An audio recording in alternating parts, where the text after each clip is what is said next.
প্রায় ১৬ লক্ষ টাকার বিদ্যুৎ বিল বকেয়া থাকার অভিযোগে জেলা তৃণমূল সভাপতি তথা মালতীপুর বিধানসভা কেন্দ্রের বিধায়ক আব্দুর রহিম বক্সির মেয়ের নামে থাকা একটি বেসরকারি স্কুলের বিদ্যুৎ সংযোগ বিচ্ছিন্ন করল বিদ্যুৎ বন্টন দপ্তর। ঘটনাকে ঘিরে চাঞ্চল্য ছড়ালো মালদা রতুয়া এলাকায়। অভিযোগ, বছরের পর বছর বিদ্যুৎ বিলের পরিশোধ না করায় স্কুলটির বকেয়া বিল বেড়ে দাঁড়ায় প্রায় ১৬ লক্ষ টাকায়। বিদ্যুৎ বন্টন কোম্পানি দাবি ১১ লক্ষ টাকার মূল বকেয়ার পাশাপাশি প্রায় ৫ লক্ষ টাকা জরিমানা ধার্য করা হয়েছিল। একাধিকবার নোটিশ পাঠানো হলেও স্কুল কর্তৃপক্ষের তরফে কোনো সদুত্তর মেলেনি।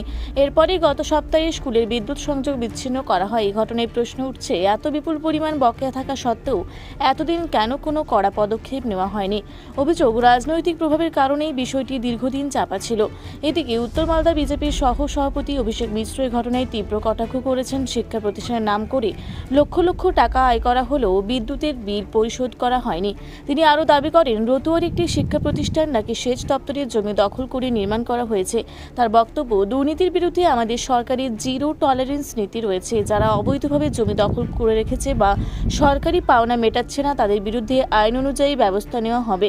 পাশাপাশি তিনি হুঁশিয়ারি দিয়ে বলেন, অবৈধভাবে দখল করা জমি সরকারকে ফিরিয়ে না দিলে ভবিষ্যতে আরও কঠোর পদক্ষেপ করা হবে। ঘটনাকে কেন্দ্র করে মালদার রাজনৈতিক মহলে ব্যাপক চর্চা শুরু হয়েছে।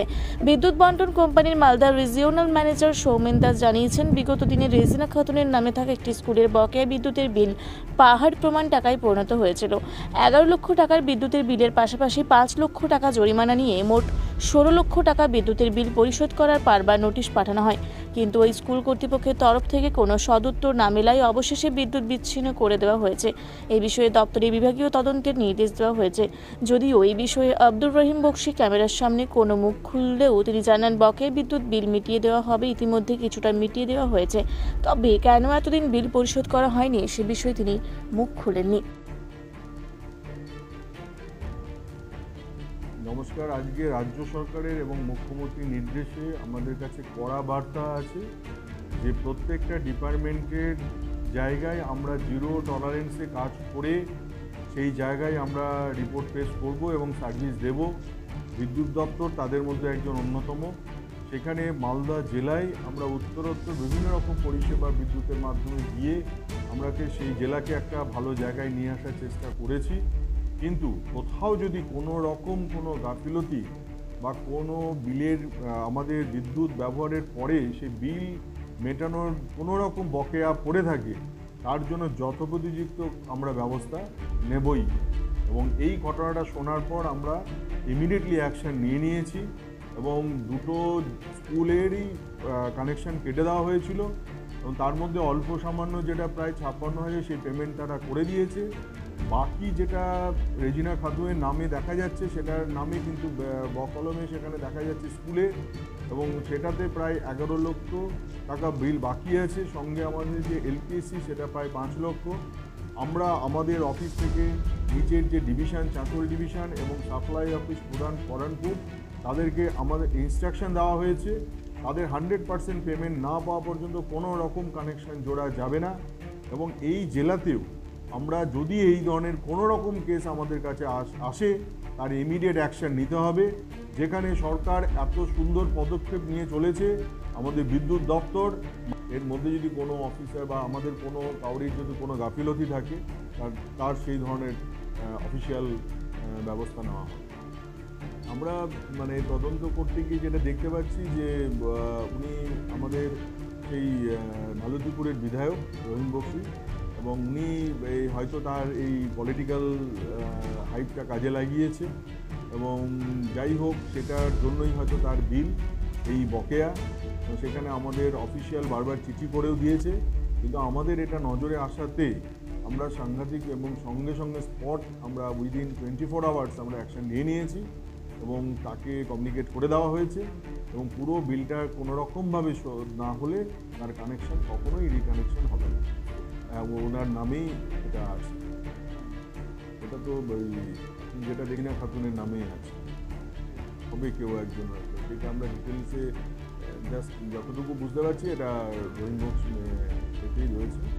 এবং আজকে আমাদের জিরো টলারেন্স, 100% এফিসিয়েন্সি, এবং আমরা বিদ্যুৎ যেখানে পরিষেবায় মালদায় উন্নত মানের জায়গায় যখন পৌঁছেছি, সেখানে কিন্তু পরিষেবায় যখন ভালো, সেখানে রেভিনিউ আমরা কম্প্রোমাইজ করতে নারাজ।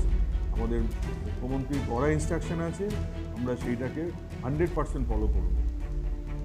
সেটা সরকারি থাকার এতে সেই ক্ষমতার হয়তো অপব্যবহার করেছেন, করে আজকে এটাকে আমাদের ডিপার্টমেন্টে সেই অর্থে লুজার করেছে। সেটা আমরা দেখছি, সেটারও একটা এনকোয়ারি টিম আমাদের অফিস থেকে করে দেবো। আমি সেটা দেখে নেব যে কেন এটা নিয়ে এতদিন ডিলে হয়েছে বা কেন হলো না, সেটা আমরা নিশ্চয়ই দেখে নেব। তবে ভবিষ্যতে আমাদের সবাইকে অ্যালার্ট করে দেওয়া হয়েছে, এইখানে যত রকম এই ধরনের কিছু আসবে আর ইনস্ট্যান্ট অ্যাকশন এবং আমার নলেজে যেন সঙ্গে সঙ্গে চলে আসে। হ্যাঁ, মানেই দুর্নীতি, তৃণমূল কংগ্রেস মানেই চুরি। তৃণমূল কংগ্রেসের বিধায়ক মালতীপুরের জেলা সভাপতি, তিনি তার নিজের নামে, তার বকলমে, তার যে ট্রাস্টের আন্ডারে যে দুটো স্কুল চালান, সে স্কুলে 12 লক্ষ টাকা ইলেকট্রিক বিল কয়েক বছর ধরে দেননি। আমরা অবাক হয়ে যাই যে একটা মানুষ বা একটা দলের কর্মী বা সমর্থক বা একটা নেতা কত নিচে নামতে পারলে এই ধরনের কাজ করে। স্কুলের বাচ্চাদের কাছ থেকে হাজার হাজার টাকা ফিস দেন, অথচ গভর্নমেন্টকে ইলেকট্রিসিটির বিল দেন না মাসের পর মাস, বছরের পর বছর। এই ধরনের চোর অপদার্থ নেতাদের বিরুদ্ধে আমাদের নতুন সরকার শুরু করেছে এই ধরনের অ্যাক্টিভিটি। তার ইলেকট্রিক বিল না দেওয়ার জন্য রাজ্য ওয়েস্ট বেঙ্গল যে স্টেট ইলেকট্রিসিটি বোর্ড, তারা ইলেকট্রিসিটি কানেকশন ডিসকানেক্ট করে দিয়েছে। আমি এই রকম নির্লজ্জ বেহাদের প্রতি আমাদের ধিক্কার, যে মানুষের ক্ষতি করে, সরকারের রাজস্বের ক্ষতি করে এরা দিনের পর দিন ধরে কি করে এইভাবে থাকতে পারে আমরা বুঝতে পারি না। এই রকম রহিম বক্সির মতো প্রচুর নেতা আছে যারা এরকম সরকারের কোষাগারকে নষ্ট করেছেন এবং বেআইনিভাবে প্রচুর শুনেছি উনি ইরিগেশনের জমি দখল করে যে স্কুলটা করেছেন। এই ইলেকট্রিসিটি দিয়ে শুরু হলো, এবার সরকারের যা যা সম্পত্তি ওরা বাজেয়াপ্ত করে নিজের ব্যবসা বাণিজ্য ফুলিয়েছিলেন ট্রাস্টের নাম করে, সেগুলো আমরা ইতিমধ্যেই শুরু করেছি এবং আমরা এগুলো পুনরুদ্ধার করে সরকারকে ফিরিয়ে দেবো। রহিম বক্সির মতো নেতাদেরকে খুব ভদ্রভাবে সাবধান করে দিলাম, যা যা করেছেন এগুলো সরকারকে ফিরিয়ে দিন। ইলেকট্রিসিটি দিয়ে শুরু হয়েছে, অনেক দুর্গতি আপনাদের কপালে বাকি আছে। মালদা থেকে শামীম রেজার রিপোর্ট, রূপসী বাংলা মিডিয়া।